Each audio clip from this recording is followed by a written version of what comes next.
ഇത് കണ്ടോ, ഇതാണ് ശംഖുപുഷ്പം ഞാൻ പറഞ്ഞത്. ഇത് ജസ്റ്റ് നമുക്ക് ഇതിങ്ങനെ ഇവിടുന്ന് പൊട്ടിച്ചെടുക്കാം. നമ്മൾ പൊട്ടിച്ചു. അതുപോലെ തന്നെ ഇത് കണ്ടോ, ഇതിന്റെ ശംഖുപുഷ്പത്തിന്റെ മൊട്ട് നിൽക്കുന്നുണ്ടോ. ഇവിടെയൊക്കെ വാടി പോയി, കുറേ പൂക്കൾ ഉണ്ടായിരുന്നു, എല്ലാം കരിഞ്ഞു പോയി.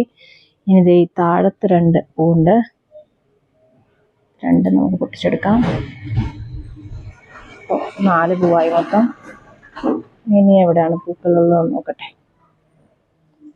ഓക്കെ, ഇത് ഇവിടെ ഒരു പൂ വയ്ക്കുന്നുണ്ട്.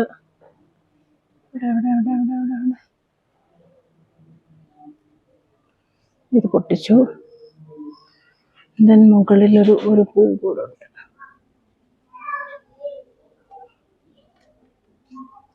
അങ്ങനെ ഇത്രയും പൂ കിട്ടി കേട്ടോ. ഇനി പൂ ഇല്ലെന്ന് തോന്നുന്നു. ഇത്രയും പൂ വെച്ചിട്ടാണ് നമ്മൾ ഇന്നത് ഉണ്ടാക്കാൻ വേണ്ടി പോകുന്നത്.